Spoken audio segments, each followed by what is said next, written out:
what I would like to do, so Carl Baker, who's the Director of Port Planning and Development here at the Port of Palm Beach, is going to join us at the end, and he's going to lead the tour. He was pulled into another meeting. So Heidi Alonso, who is the head of public relations for the port, is going to do a really brief welcome on behalf of the port. Thank you, Dr. John. Good afternoon, everyone, and welcome to the Port of Palm Beach. Who has been to the port before? Welcome back. And then welcome to everyone that this is their first time. So you are in the city of Riviera Beach, but the Port of Palm Beach is a special taxing district of the state of Florida. We don't tax our citizens, though. We haven't taxed in 39 years. The reason for that is we have a robust business here of tenants and users and license holders. So as a landlord port, we have the great benefit of not having to tax our citizens because we get all of our revenue in order to keep the lights on and keep water in the slip from all of our tenants, license holders, and users. As you can see, the Grand Celebration is parked here today. She will be departing on a cruise to Freeport, Grand Bahama Island this afternoon around 5 o'clock. Who will be boarding the vessel for the Bahamas cruise? Excellent. I knew I could have one taker at least from this crew. Have you cruised before? Yes. Excellent. Have you cruised from the Port of Palm Beach? No. Well, let's change it for the rest of them, the people here. Let's definitely get you all to cruise. Last Friday, we welcomed our second vessel, the Grand Classica. She's the former Costa Neoclassica, so she just joined the fleet as the sister to the Grand Celebration, and she sailed for the first time on Friday, also to Freeport, Grand Bahama Island on a 2-night cruise. So you're welcome to choose either ship. They do have a buy one, get one offer going. If that entices anyone out there, we invite you to go to the website or come to the port's website. You'll see a commercial right there on the home page, and you'll get a little bit more information on the flavor of the vessel, how they differ.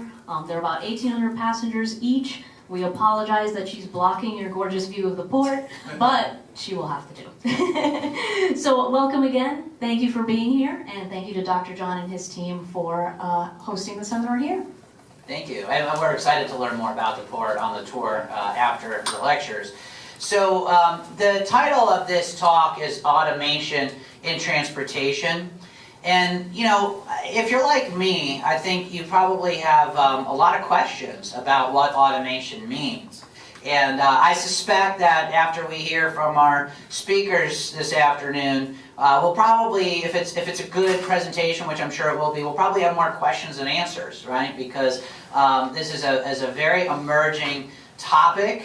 You know, that's going to impact everybody in all segments of society, you know, individuals, businesses, you name it. So it's a very exciting topic, and we're excited to have some great speakers.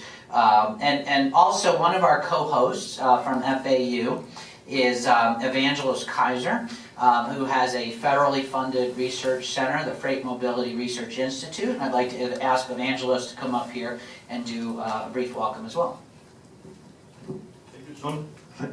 I would like to thank John for this great opportunity to co-host this event. Autonomous transportation, autonomous vehicles are really important in these days. I just came back from Washington that they were talking autonomous vehicles, and many schools in the country hope FAU will be one of the leaders in autonomous vehicle research. Many schools in the country that work in autonomous vehicles, and actually I had the opportunity to check out one vehicle that Carnegie Mellon University has been working closely with the General Motors, and it was amazing to see a car starts manual, and after a couple seconds they're working autonomous, working with the infrastructure.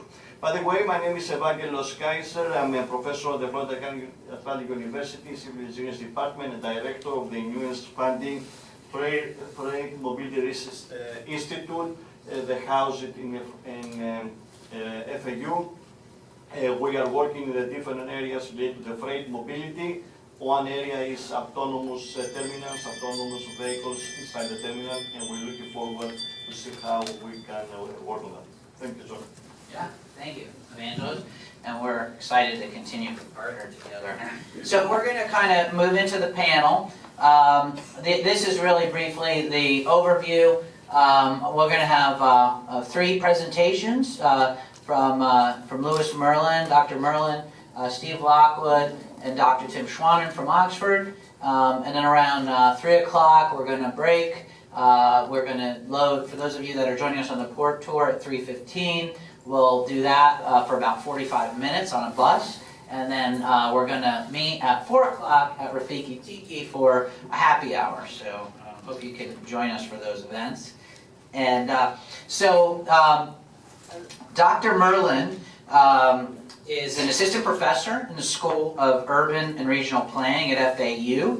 His research draws upon a strong background in mathematics and operations research, as well as experience as a professional urban planner in his teaching and research. Dr. Merlin is particularly interested in developing mathematical models that shed insight into pressing urban policy questions. His current research concerns how to better integrate transportation and land use through the development of accessibility-based performance measures and tools, as well as implications of self-driving cars for transportation sustainability. Welcome, Dr. Merlin.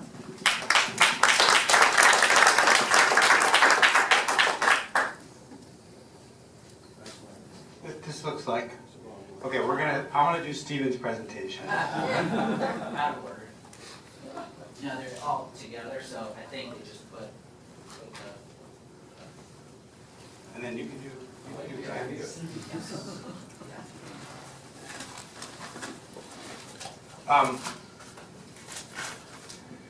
So I assume we have probably a wide range of knowledge about automated vehicles here. So I wanted to do an automated vehicles 101 to catch people up who may not be that familiar with the topic. I'm sure some of you probably have more expertise in some areas than I do. I teach a class every 2 years called The Future of Urban Mobility about automated transportation and shared mobility. And it's become a vast topic. There's such an explosion of knowledge that really no one person can keep up with all of it. Also at the end, I'm going to do some editorializing about public policy. I hope you'll forgive me. But I think that makes to me, it makes the conversation more interesting. I don't expect everyone to agree with me, but I just want to start the conversation. So what do we do today? We're going to define vehicle automation, a couple different definitions. Then I really want to focus on what does automation mean for basically today's urban transportation problems. And then some policy suggestions at the end. So how many people have seen this graph before, this chart before? Okay, so a lot of people are new to automation. This basically shows the range of automation from the least automation to the most. Actually, most cars today at least have something like some kind of driver assistance, like cruise control. Automation means fully human control. Then we've got increasing degrees of automation. At the level of full automation, you might envision sometime in the future, you just get in the car and you just tell it where to go and that's it. But there's also these intermediate levels of automation where the vehicle is in control of itself under certain conditions, under certain limited conditions. For example, highway automation, there may be automation on highways without being able to be automated on urban streets, which are more complex. And generally, these assume that there's a human backup. That's what they assume. They assume that there's a human backup, that if the system has some kind of problem, some kind of software problem, some kind of hardware problem, that the human can take over. And then high automation means more fully automated, some kinds of more robust systems backup, but still not robust to every possible situation, every possible circumstance. So a lot of what we have seen out there, and you see in the news articles about Waymo and Uber is level 3 and level 4. In fact, I would say Uber is more like level 3 right now.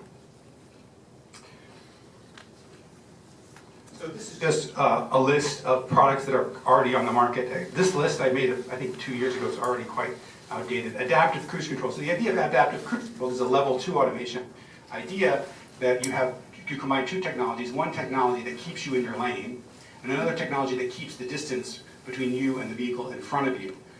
So you literally don't have to put your hands on the wheel, although some vehicles require you to do so.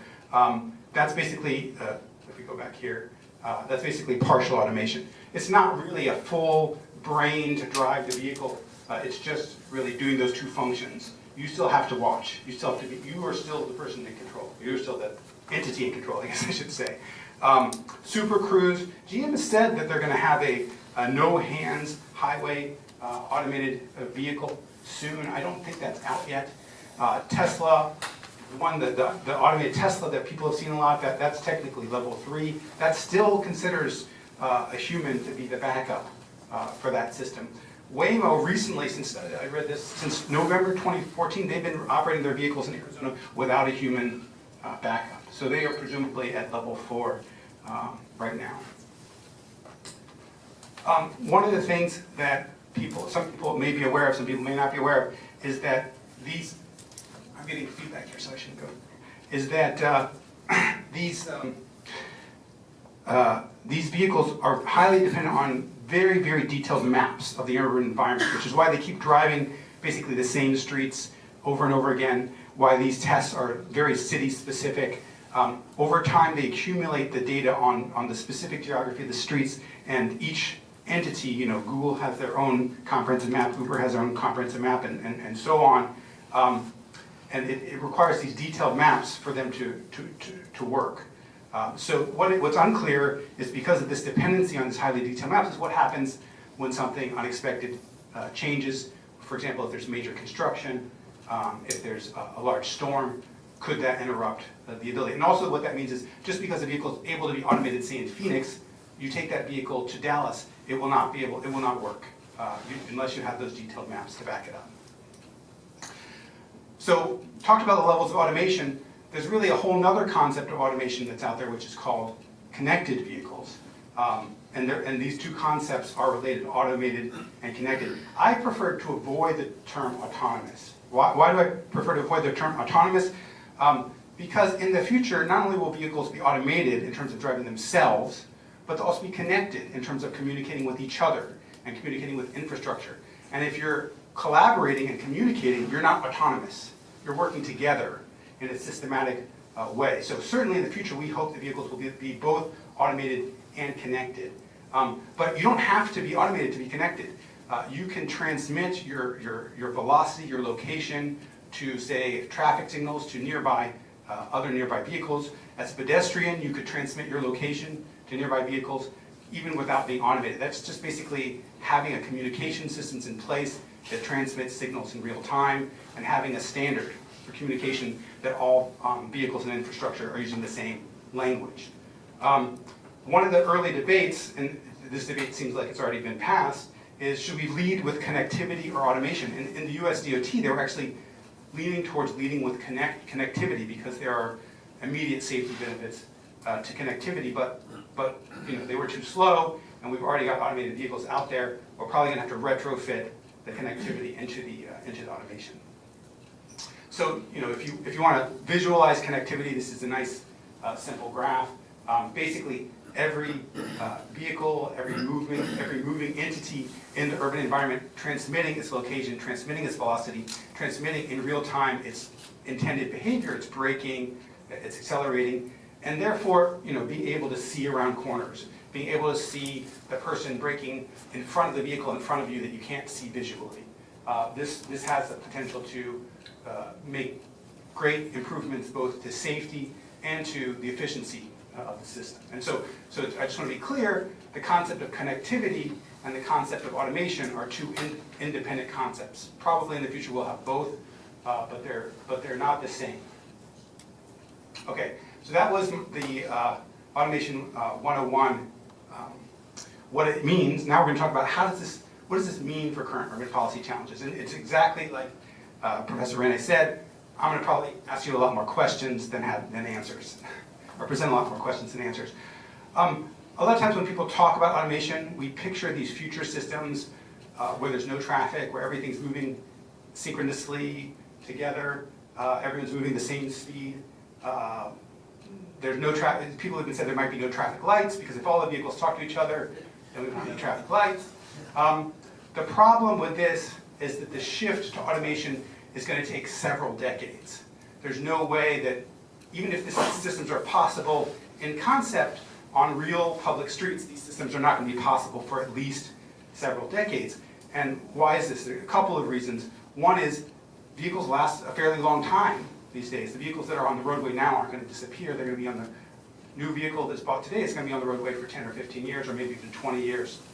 The second reason, when we do surveys of how people feel about automation, most people would not pay more than, at least today, you never know what people are going to say once these things are real. Today, most people say they would not pay $5,000 extra for automation, which means that the rate of penetration of these automated vehicles is going to be slow, at least at first.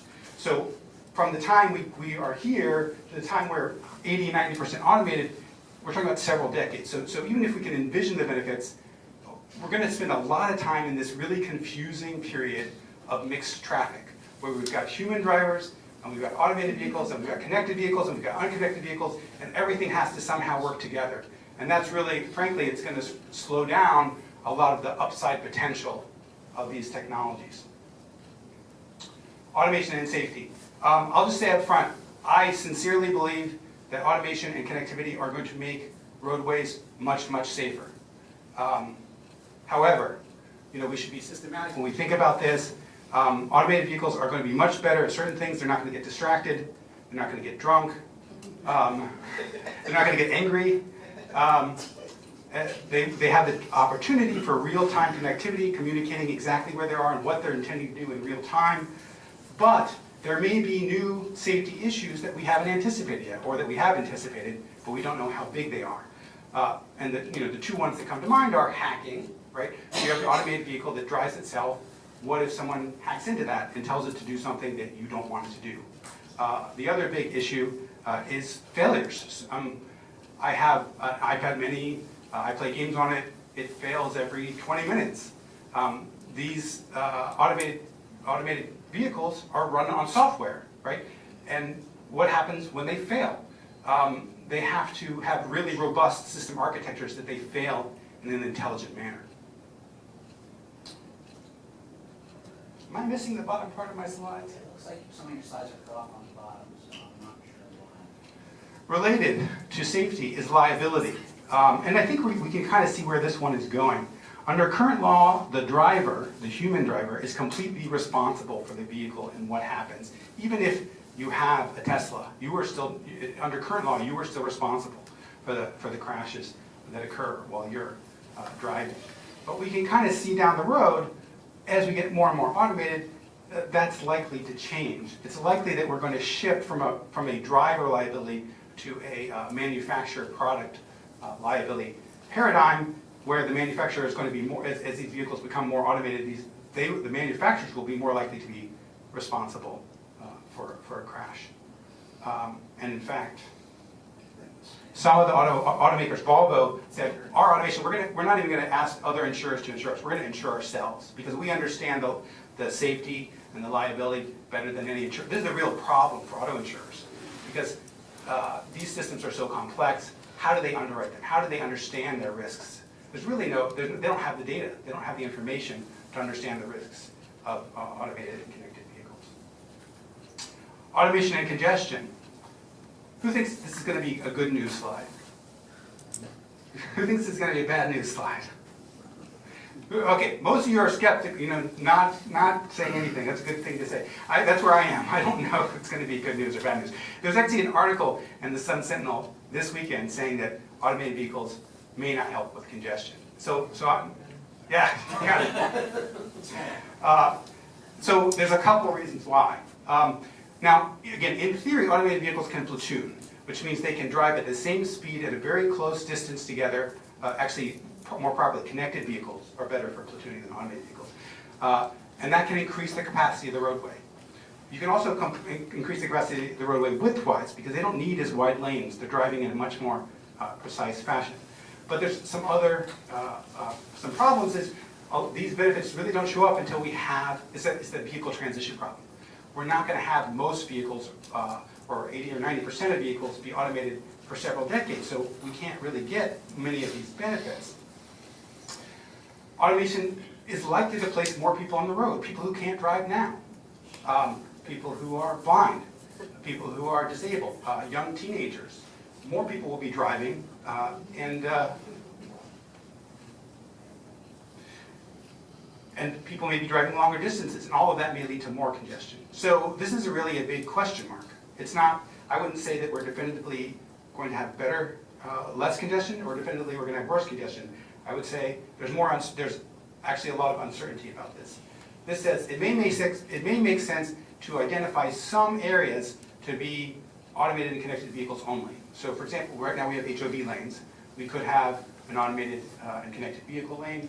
Downtowns, which are highly congested, if we say all the vehicles there have to be automated and connected, they'll be able to coordinate better, they'll be able to handle the congestion better. So I think the way it will roll out is we'll have certain either zones or lanes that are designated to be automated and connected only. Vehicle miles traveled and environmental impacts. It's very likely that automation is going to increase vehicle miles traveled. That doesn't necessarily mean that the environmental impacts will increase. It depends on what the vehicle technology is. It depends if the vehicle technology is more efficient. However, new groups of people will be able to travel who haven't traveled before. And automation, one of the things that automation does is it reduces the experienced subjective cost of travel, right? One of the reasons why we don't travel super long distances is we get tired, we get annoyed being in the car so long, being in the car an hour, being in the car an hour and a half. Driving is actually work, right? It takes attention, it takes effort, it can be stressful.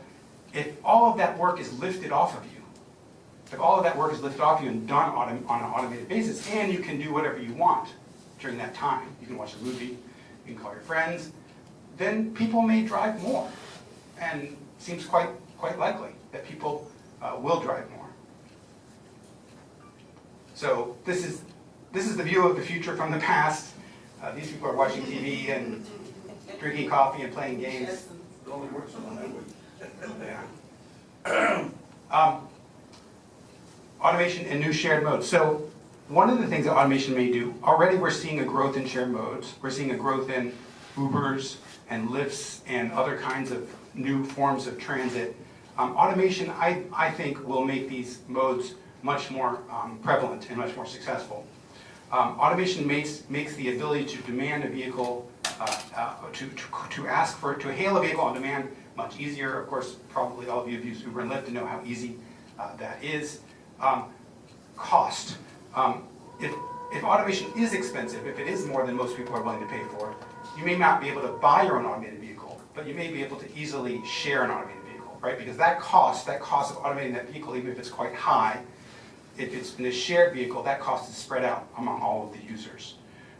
So sharing makes automation more quickly accessible. So you may not be willing to pay $5,000 for an automated vehicle, but Uber may be willing to pay $50,000 for an automated vehicle, because that cost can be amortized essentially across all of the users of that vehicle. Transportation as a service. We have become so accustomed to thinking of transportation as a vehicle that we purchase. Really, I think what most of us want, there is an identity aspect to owning the car, but really what most of us want is to be able to get where we want when we want, in a convenient manner. So the question is, why own a cow when what you want is fresh milk, right? Think about all the hassle that comes with owning a car. You have to park. You have to find a place to park at home. You have to find a place to park at work. You have to find a place to park at the park, at the port. You have to maintain it. You have to insure it. If you can outsource all of that and just get travel point to point when you want it, I think that's going to be a compelling case for many people. Automation and parking. So at the very least, automated vehicles will be able to park themselves, and they'll be able to relocate themselves in more out-of-the-way locations, which means high-value locations will probably need less parking. But even more than that, if we combine this with the idea of shared mobility, we already know from the existing research that one shared vehicle takes the place of 10 owned vehicles. So to the extent that shared mobility becomes a more popular option, we'll have a reduction in parking by up to 90%. So I don't know how many percent of people are going to shift to shared mobility, but the more people shift to shared mobility, the less parking we're going to need. Automated vehicles and pedestrians. Ideally, conceptually, this should be a good thing. Automated vehicles, at least in theory, will always yield to pedestrians. We can't say that about human drivers. Automated vehicles should, in theory, always drive the speed limit. But again, these are public policies and maybe yet to be set. But many people's vision of one of the problems with this is what will prevent pedestrians from basically blocking traffic whenever they want to. And that's, that'll be, again, a legal problem we have to deal with down the road. But some people's visions of automation is basically vehicles that never have to stop. Vehicles that continuously go through the urban environment without having to stop. Maybe a lot of people are arguing already that we should raise the speed limits because these vehicles are safer. So if we have vehicles that don't stop and they go faster, it could be worse for pedestrians. Again, this is really going to come down not to the technology, but it's going to come down to the policy decisions that we make about how we want this technology to interact with our urban environment.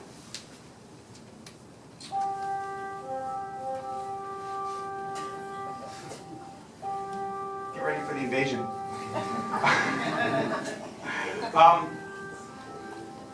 Automation, I think, will create both very strong push and pull forces for cities.